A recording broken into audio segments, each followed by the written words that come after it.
très chers et fidèles abonnés de C'est chez vous, c'est pour vous, c'est dans votre salon. Je reviens encore auprès de vous aujourd'hui pour une toute nouvelle émission. Car aujourd'hui, nous recevons un invité des marques, un pasteur, un chanteur et un écrivain. Ah oui, il porte bel et bien toutes ces trois casquettes. Et ensemble, nous allons découvrir qui est notre invité d'aujourd'hui. Né d'une famille de 5 enfants dont il est le troisième, il fréquente son père, il fréquente l'église de son père jusqu'à devenir pasteur auprès de son père. Et finalement, en 2008, Dieu le met à cœur que c'est au centre missionnaire de Philadelphie qu'il veut le voir évoluer. Mais il réussit au moins à rejoindre la grande famille de Philadelphie en 2009 et devient aussi pasteur.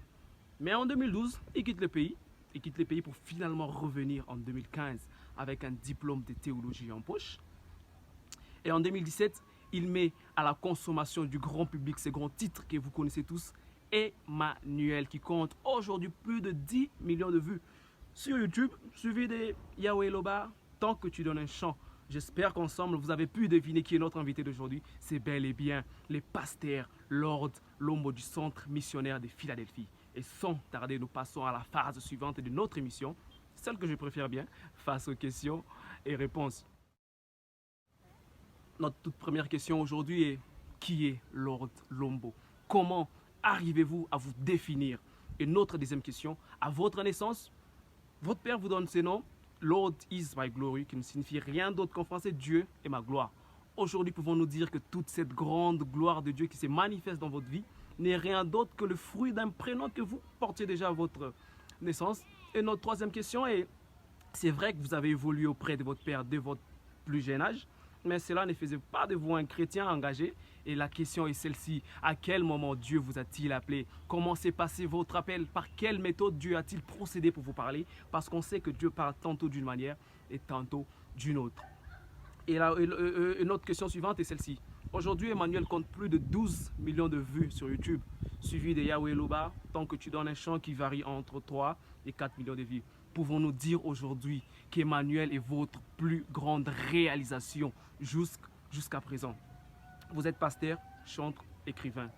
Ah oui, ça c'est pas mal. Mais comment arrivez-vous à gérer? Comment vous faites pour pouvoir vivre dans toutes ces trois casquettes, pasteur, chanteur, écrivain? Comment arrivez-vous à départager le temps? Et notre question suivante est celle-ci. Aujourd'hui, c'est vrai que vous avez réalisé de plus grandes choses, de belles choses. Y a-t-il pas un être cher que vous aimeriez aujourd'hui dédier toute votre réussite? C'est chez vous, c'est pour vous, c'est dans votre salon. Ici le Lombo, reçu par vous, pour vous, afin justement de répondre à quelques questions qui me sont posées. Alors, je vais de ce fait aller rapidement à la réponse à ces questions. Face aux questions et réponses, qui est Lord Lombo? Alors, Lord Lombo, c'est moi. Je crois que c'est un chrétien, c'est un passionné de Dieu. C'est quelqu'un qui croit en la destinée que Dieu a tracée avant la fondation du monde pour lui. Quelqu'un qui vit pour cette destinée-là et qui essaye justement d'accomplir les desseins de Dieu dans sa génération. Je crois qu'on peut me résumer comme ça. Lord is my glory est le prénom que vous portiez à votre naissance. Pouvez-vous nous dire que la gloire manifestante ou manifestante de Dieu dans votre vie est le fruit du prénom que vous portiez déjà à votre naissance? Déjà, dans la question, il y a une affirmation. L'affirmation, c'est qu'il y a une gloire manifestante de Dieu dans ma vie. Mais je prends ça pour un compliment. Merci infiniment à l'auteur de la question. Je ne sais pas si c'était une prophétie, on va dire. Mon père, il dit qu'il était en retraite et Dieu lui a donné le nom Lord is my glory, le prénom pour moi. Et alors, s'il y a une gloire de Dieu qui est visible sur ma vie, alors on va dire que mon père était prophète, peut-être qu'il avait vu ça bien auparavant. Est-ce que c'est lié simplement à un prénom qu'on porte? Non, je pense que c'est au-delà d'un prénom que l'on porte. C'est aussi des choix qu'on fait. C'est aussi accepter de marcher selon l'appel de Dieu. Beaucoup de gens ont des super beaux prénoms qui veulent dire beaucoup de choses, mais qui ne vivent pas forcément les réalités de leur prénom. Donc, il y a aussi la part de l'homme, je pense. Troisième question, à quel moment est venu votre appel et par quel moyen Dieu vous a-t-il parlé? Alors, mon appel est venu très jeune, j'avais 10 ans quand Dieu m'a appelé à lui appartenir et j'avais à peu près 14 à 15 ans quand Dieu m'a appelé à le servir. Et donc, c'est venu très tôt. Comment c'est arrivé? Je le sentais au-dedans de moi j'ai eu beaucoup de, j'ai eu des feelings positifs à ce sujet. Dieu me faisait des clins d'œil. Je ne savais pas comment je savais, mais je le savais au fond de moi. Un peu comme Paul disait, l'Esprit témoignait à mon esprit, non seulement que je suis enfant de Dieu, mais que je suis aussi appelé de Dieu. Après, il y a eu plusieurs confirmations des songes que j'ai reçus, des visions, des prophéties, et puis des opportunités qui se présentaient sur mon chemin, allaient justement dans le sens de l'appel qu'il y avait au-dedans de moi. Donc Dieu a tout orchestré pour que je puisse nager, que je puisse nager dedans. Et voilà, c'est comme ça qu'aujourd'hui je me retrouve dans le champ de Dieu. Quatrième question, avec plus de 12 millions de vues sur YouTube, pouvons-nous dire aujourd'hui qu'Emmanuel est votre plus grande réalisation jusqu'à présent? Alors si on se base sur les vues YouTube, oui, c'est la plus grande réalisation parce que c'est la chanson de moi qui est le plus suivie simplement. Plus de 12 millions de vues, c'est beaucoup justement, pour une chanson qui a fait, je crois, moins de 3 ans. Non, 3 ans et 2 mois maintenant. Et 1 mois, pardon. Oui, dans ce sens-là, oui. Mais après, il y a, pour ceux qui écrivent des chansons, ils savent que il y a des notions subjectives aussi. La chanson que j'aime le plus de moi-même, ce n'est pas forcément la chanson qui est le plus écoutée, qui est le plus suivie, qui est le plus aimée du public.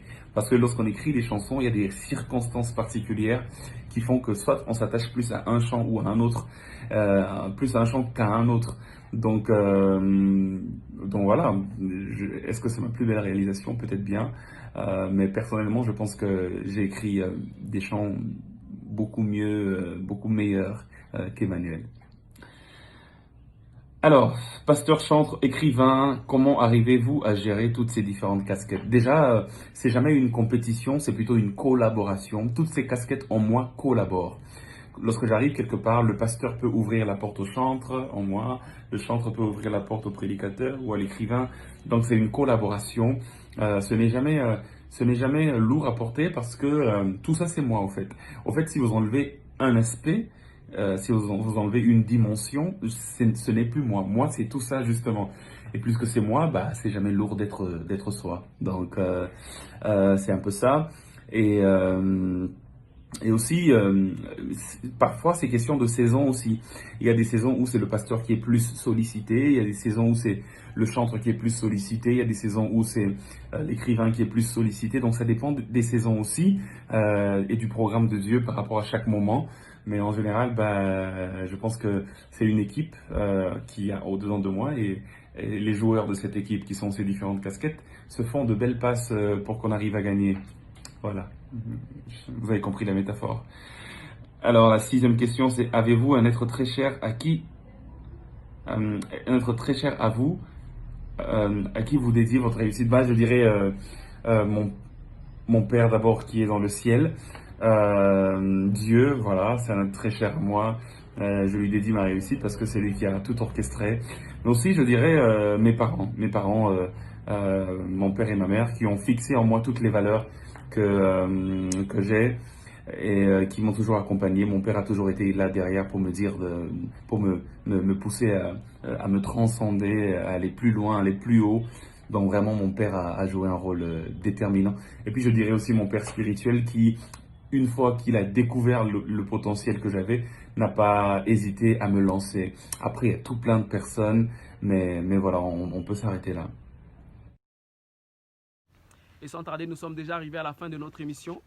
Ah oui, vous avez tous découvert qui était notre invité d'aujourd'hui. C'était bel et bien les pasteurs, chantres, écrivains Lord Lombo du centre missionnaire de Philadelphie qui nous a fait ce grand plaisir de nous ouvrir les portes de chez lui et surtout les portes de son salon. Merci à vous encore pour cette grande honneur que vous faites à toute notre équipe technique qui a travaillé avec moi aujourd'hui. Je vois Ephraim Fumo, Francelin Mosonjo, Antipas. Merci aussi à vous et à nos très chers abonnés. Abonnez-vous sur notre chaîne YouTube, Instagram, Vision de l'Aigle pour ne rien rater. Alors je vous dis bye bye et à la prochaine. Il était une fois Yakepanangai, perdu dans le péché, au lokota kingai. Osukolanga na makila na yo ya mutuya, upakolanga mafute santu na salela yo. Yango wana na